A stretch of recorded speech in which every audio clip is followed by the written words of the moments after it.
একসাথে পুলিশের পোশাকও পরছেন, আবার সেই একই গায়ে আপনি লাল সবুজের জার্সিটাও গায়ে জড়াচ্ছেন, গর্বের বিষয়। পুলিশ হচ্ছে সেবা, ন্যাশনাল টিম হচ্ছে প্যাশন। বাংলাদেশ একদিন ওয়ার্ল্ড কাপ খেলবে। একটা সময় বাংলার বুকে আধিপত্য বিস্তার করেছিলেন ঈসা খাঁ, প্রতিহত করেছিলেন মুঘলদের। সে যুগের অবসান হলেও বাংলার ফুটবলে নতুন করে একজন আধিপত্য বিস্তার করছেন, তিনি ঈসা ফয়সাল। গোল রক্ষায় নিজেকে উজাড় করে দিচ্ছেন। কিছুদিন আগে একটা সম্মাননা পেয়েছেন, অবশ্যই ভালো লাগছে। আলহামদুলিল্লাহ, ধন্যবাদ জানাই আমাদের মাননীয় আইজিপি স্যার মহোদয়কে। আসলে এই ব্যাচটা অনেক গর্বের একটা ব্যাচ। লাকিলি আমি সত্যি অনেক হ্যাপি এই ব্যাচটা পেয়ে। ভারতের বিপক্ষে একাদশে নামা হয়নি, সামনেই সিঙ্গাপুর। কতটুকু আত্মবিশ্বাসী এবং আপনি নিজেকে নিয়ে কীভাবে কাজ করছেন, আলাদা কোনো কাজ করছেন কিনা? খেলানো হয় নাই কেন সেটা জানি না। আসলে আমার টার্গেট হচ্ছে আমার টিমে থাকতে হবে। ইনশাল্লাহ যদি সুযোগ পাই আমি ভালো কিছু করতে চাই। দেখা যায় যে অনেক ম্যাচে কোচের অনেক ফিলোসফি থাকে, হয়তো ভারত ম্যাচে সে ফিলোসফিটা একটু ভিন্ন ছিল, এই জন্য হয়তো আমাকে খেলানো হয় নাই। তবে আমি আসলে হাল ছাড়ছি না, ইনশাল্লাহ আমার ফোকাসটা আছে, যেহেতু আরও ম্যাচ আছে। ইনশাল্লাহ সুযোগ পেলে আমি ইনশাল্লাহ কাজে লাগাতে চাই। হামজা চৌধুরী আসার মাধ্যমে বাংলাদেশের ফুটবলের পুরো চেহারাটা বদলে গেছে এবং একই সাথে অনেক ফুটবলারের জীবনযাত্রার মান কিংবা তাদেরকে মানুষ নতুনভাবে চিনতে শুরু করেছে, ফুটবলের দিকে নজর রাখছে। এই ব্যাপারটা কেমন লাগে আপনার? এখন ফুটবলে মাশাল্লাহ হামজা ভাই আসাতেই দেখা গেছে যে আমাদের ভিতরে একটা অন্যরকম একটা কিউরিওসিটি জাগতেছে যে না আমরা পারবো।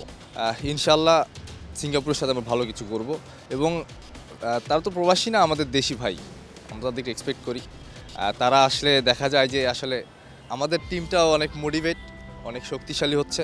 ইনশাল্লাহ ভালো কিছু হবে। হামজা চৌধুরীর সঙ্গে আপনি প্র্যাকটিস করেছেন, ড্রেসিং রুম শেয়ার করেছেন, হোটেলে, সেই জার্নিটা নিশ্চয়ই বেশ ভালো ছিল এবং সেখান থেকে নিজের মধ্যে একটা আলাদা আত্মবিশ্বাস জন্মেছে যে হামজা চৌধুরী যখন আপনাদের সাথে খেলছেন এবং আরও সামনে প্রবাসী ফুটবলার আসছে, নতুনভাবে কি স্বপ্নটা জাগছে কিনা যে লাল সবুজের জার্সিতে? এটা তো অবভিয়াসলি একটা স্বপ্নের মতো যে হামজা ভাই পৃথিবীর সর্বোচ্চ লিগ যেটা সেটা খেলার একজন প্লেয়ার। আসলে তার সাথে ড্রেসিং রুম শেয়ার করা, মানে চলা, কথা বলা, খাওয়া, এটা আসলে অন্যরকম একটা আনন্দদায়ক মুহূর্ত ছিল। তবে হামজা ভাই অসাধারণ একজন মানুষ, তার কথা আসলে বলতেই হয়। তিনি মানুষ যেমন, প্লেয়ার তেমন, এবং তিনি যে একজন বড় ভাই, তার যেভাবে স্নেহ করা দরকার সেভাবেই তিনি আদর করেন।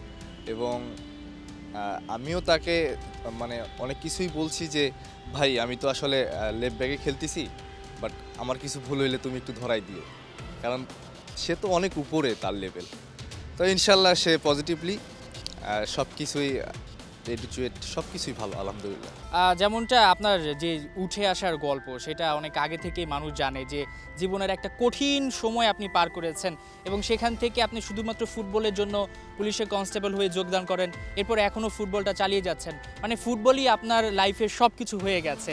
এই যে উঠে আসার গল্পটা যদি একটু মানুষকে বলতেন। আলহামদুলিল্লাহ, আসলে সব কিছুর মালিক আল্লাহ। আসলে সবার জীবনেই কিছু না কিছু কষ্টের দিনগুলো থাকে, তো আমার ছিল একটা, আমি প্রাউড ফিল করি যে আলহামদুলিল্লাহ আল্লাহ পাক এখন আমাকে ভালো রাখছে। আগেও ভালো ছিলাম, আল্লাহ ভালো রাখছে। তো আসলে আমার ফুটবল ক্যারিয়ারটা শুরু হয় বঙ্গবন্ধু গোল্ড কাপ থেকে। আমার এক চাচা, আমার নিজের চাচা আবু তালেফ, অবসরপ্রাপ্ত সৈনিক, তার হাত ধরেই ফুটবলটা শুরু। পাশাপাশি আমাদের যে ইউনিয়ন চেয়ারম্যান আছে আব্দুল মজিদ, তিনি অনেক আমাকে হেল্প করছেন। প্লাস হচ্ছে যখন আমি ফুটবল শুরু করি এবং বঙ্গবন্ধু গোল্ড কাপ খেলি, তো আশেপাশেও দেখা যায় খ্যাপ যেটাকে বলে সেটা খেলতাম। আসলে যখন দেখলাম যে না সব কিছু ঠিকঠাক চলছে, তো এখন তো আর এভাবে বাইরে খেলা ঠিক হবে না, তো আমাকে অবশ্যই স্টেডিয়ামে যাইতে হবে। সেখানে শামীম খান মিসকিন স্যারের অধীনে আমাদের রংপুর স্যান্টোস একাডেমিতে আমি ভর্তি হই। তো ইনশাল্লাহ ভর্তি হয়ে আসলে আন্ডার 18 খেলি। ডিস্ট্রিক্ট পর্যায়ে যে খেলাগুলো হয় সেটা ভেন্যু ছিল দিনাজপুরে। তো ইনশাল্লাহ ওখানে আমি সেরা খেলোয়াড় হই। তো বাংলাদেশ আন্ডার 18 বাছাইয়ের জন্য এখান থেকে আলতাফ স্যার, শ্রদ্ধেয় আলতাফ স্যার এবং এনামুল স্যার নামে দুজন গেছিল আসলে দিনাজপুরে, সেখানে প্লেয়ার সিলেকশন করার জন্য আন্ডার 18। তো সে সময় আলতাফ স্যার ছিলেন হচ্ছে পুলিশ টিমের চ্যাম্পিয়ন্স লিগের কোচ, হেড কোচ। তো আলহামদুলিল্লাহ উনি আমার খেলা দেখে আমাকে চয়েস করে বললো, ঈসা এরকম এরকম তুমি হচ্ছে পুলিশ টিমের ট্রায়ালে আসো চ্যাম্পিয়ন্স লিগের জন্য। আলহামদুলিল্লাহ আল্লাহ পাক যখন ভালোর জন্যই করেন। তো আমি স্যারের সাথে কথা বলে এই পুলিশ টিমে আসলাম। তো এসে সে সময় মানে ট্রায়াল দিলাম, ইনশাল্লাহ ট্রায়ালেও টিকলাম। আর সে সময় ম্যানেজার ছিলেন আমাদের সেলিম স্যার, আমাদের পুলিশের। তো ওভারঅল আলহামদুলিল্লাহ পরের বছরে চাকরি হইলো এবং চাকরি হওয়ার ওই মৌসুমেই আলহামদুলিল্লাহ চ্যাম্পিয়ন হয়ে আমরা এখন প্রিমিয়ার লিগে বাংলাদেশ পুলিশ টিম। জার্নিটা নিশ্চয়ই খুব মসৃণ ছিল না, এবং এখন আপনি জাতীয় দলকে প্রতিনিধিত্ব করছেন, পুলিশের পোশাক গায়ে আপনি দেশকে রিপ্রেজেন্ট করছেন, দুইটা কাজ একসাথে করছেন, এইটা বেশ চ্যালেঞ্জের ব্যাপার। এটাকে আসলে কিভাবে সামলান? একসাথে পুলিশের পোশাকও পরছেন, আবার সেই একই গায়ে আপনি লাল সবুজের জার্সিটাও গায়ে জড়াচ্ছেন। গর্বের বিষয়, নিশ্চয়ই আপনার পরিবারে আপনাকে নিয়ে গর্ব করে। হ্যাঁ অবশ্যই, এটা আসলে দুইটাই আমাকে অনেক আনন্দ দেয়, কারণ আমি দুইটাই মানে পুলিশ হচ্ছে সেবা আর ন্যাশনাল টিম হচ্ছে প্যাশন। তো আলহামদুলিল্লাহ ওভারঅল ভালো, এবং ফ্যামিলি থেকে সবসময় একটা কথাই তারা আমাকে বলে যে এমন কিছু করো না যেন সম্মানের কোনো ক্ষতি হয়। তো ইনশাল্লাহ আমি এভাবেই চলতেছি, এবং আপনারা হয়তো জানেন আমার বাবা ক্যান্সারে আক্রান্ত ছিল 2024-এ। তো ইনশাল্লাহ তিনি এখন আলহামদুলিল্লাহ অনেক সুস্থ বলতে মোটামুটি সম্পূর্ণই সুস্থ। তো বাবাও আসলে অনেক কিছু করছেন আমার জন্যে, বাবা তারপর বড় ভাই, আসলে স্মৃতিগুলো না এখনো চোখে ভাসে।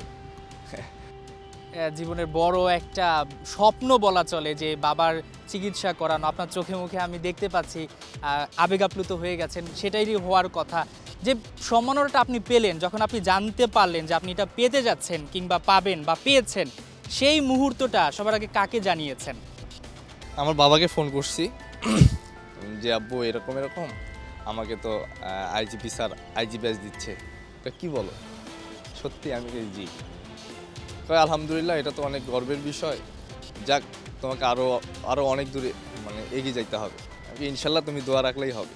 আর সাথে কথা বললাম, মাও সেম বললো।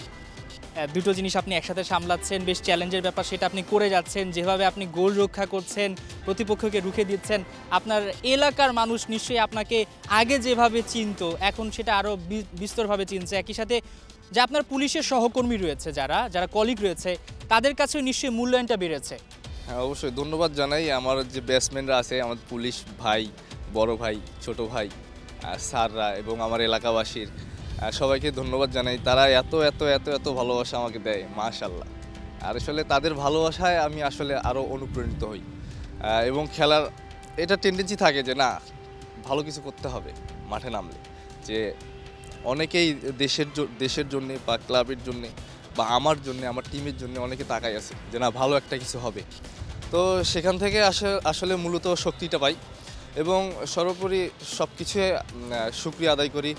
সবাইকে অসংখ্য ধন্যবাদ যে আমাকে এত এত এত এত ভালোবাসা দেওয়ার জন্য। যখন ফুটবল মাঠে নামেন, কাকে স্মরণ করেন বা কাকে ফোন দেন, কিংবা বাবা মায়ের সাথে কথা হয় কিনা, বা স্ত্রী রয়েছে?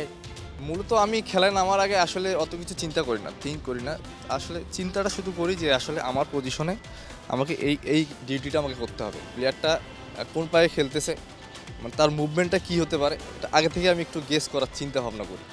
যেমন একটা বল লং মারতেছে, এই বলটা কোথায় আসতে পারে, এটা ওই মারার আগে যখন পা উঠাবে তখনই আমার একটু মানে এই চিন্তাটা করি যে না এখানে আসতে পারে বল। তো ওইভাবে আসলে ভয়ভীতির কোনো দেখি না আমি। তো আমি জানি যে 1 vs 1 আসতে হবে। চ্যালেঞ্জটা বড়, সামনে সিঙ্গাপুর এবং একই সাথে প্রবাসীরা আসছে। যেহেতু প্রবাসীরা আসছে, দলে থাকাটা একটু চ্যালেঞ্জ হয়ে যাচ্ছে অনেকেরই জন্য, এবং এটা একই সাথে অনেককে বলছেন আশীর্বাদ, এবং অনেকে বলছেন যে এটা দেশীয় ফুটবলারদের খুব একটা কদর করা হচ্ছে না। না আপনি প্রবাসী বললেন, আসলে তো প্রবাসী না, ওরা আমাদের ভাই, আমাদের দেশেরই তারা ভাই। না আমি এই জিনিসটাকে পজিটিভলি নেব, কারণ আমাদের দেশের ফুটবল ডেভেলপ করতে গেলে এর ধরনের কিছু ব্যবস্থা নিতেই হবে। কারণ আপনি মালয়েশিয়া দেখেন, মালয়েশিয়াও সেম কাজ করছে। তো যাক আলহামদুলিল্লাহ তারা আমাদের দেশি ভাই, তারা আমাদেরকে হেল্প করবে, এবং আমরাও তাদেরকে ওইভাবেই এক্সপেক্টটা করি যে আমরা ভাই, এখানে প্রবাসী কে বাংলাদেশি ডাজেন্ট ম্যাটার, আমরা দেশকে রিপ্রেজেন্ট করতেছি। এটাই মূলত। প্রবাসী এই শব্দটাকে আপনি মুছে দিচ্ছেন যখন তাদের গায়ে লাল সবুজের জার্সি জড়াবে, একসাথে কাঁধে কাঁধ মিলিয়ে খেলবেন, সেটাই আপনার পরিকল্পনা। একদম যদি ছোট্ট করে জানতে চাই, আপনার জীবনের লক্ষ্যটা কি? ফুটবল দিয়ে কি করতে চান, স্বপ্নটা কি? ইনশাল্লাহ পুলিশ টিমে আসি। আমার স্বপ্ন হচ্ছে পুলিশ টিম যে কোনো একটা ট্রফি হয়, ফেডারেশন কাপ, লিগ, একটা ট্রফি ছুঁয়ে দেখবো ইনশাল্লাহ। আর একটা স্বপ্ন হচ্ছে বাংলাদেশ একদিন ওয়ার্ল্ড কাপ খেলবে। যেভাবে বাংলাদেশের ফুটবল আজকে রাজ করছে, আজকে বাংলাদেশকে নিয়ে বিশ্বের গণমাধ্যমগুলো আলোচনা করতে বাধ্য হচ্ছে, এই বিষয়টা নিশ্চয়ই আপনার ভেতরে এখন নতুনভাবে কাজ করছে যে না, সেই স্বপ্নটা বেশি দূরে নয়। হ্যাঁ, তা তো অবশ্যই। আসলে দেখেন, যদি আপনি স্বপ্ন না থাকে তাহলে তো আপনি ওই কাঙ্ক্ষিত লক্ষ্যে পৌঁছাতে পারবেন না। যেহেতু আপনার যে কোনো একটা এম থাকতে হবে যে না, আমাকে এই জিনিসটা করতে হবে, আমাকে এখানে যেতে হবে, তাহলে তো পসিবল। হয়তো দেখা গেছে যে আমার জেনারেশন পাবে না বা অন্য জেনারেশন আসবে, তো ইনশাল্লাহ টুডে অ্যান্ড টুমোরে ওয়ার্ল্ড কাপ খেলবো। এবং আমি এটাও আশা করি যে আমাদের যে ভাইরা আসতেছে আমাদের টিমে হেল্প করার জন্য, ইনশাল্লাহ এটা পসিবল বলছিলেন যে ঈসা ফয়সাল, যেভাবে আসলে ঈসা খায় একটা সময় এই বাংলার বুক থেকে বিতাড়িত করেছিলেন মুঘলদের আক্রমণ, একই সাথে ঈসাও প্রতিহত করতে চান যে কোনোভাবেই যে গোল করা যাবে না, গোল দেয়া যাবে না। তিনি স্বপ্ন দেখছেন অনেক দূরের, তার স্বপ্নের মতোই আরও অনেকেই স্বপ্ন দেখছেন, অনেকের চোখে আসলে ফুটবলটাকে এগিয়ে নেওয়ার স্বপ্ন, এবং অনেকেই চান যে বাংলাদেশের ফুটবলটা একটা সময় পৃথিবীর সব জায়গায় রাজ করবে, বাংলাদেশকে নিয়ে সবাই কথা বলবে। এক হামজা চৌধুরীর মাধ্যমে বাংলাদেশের ফুটবলে যেভাবে নতুন জোয়ার শুরু হয়েছে, সে জোয়ার আসলে কোথায় গিয়ে ঠেকবে সেটা এখন দেখার বিষয়। হাসান সজীব, ৭১, ঢাকা।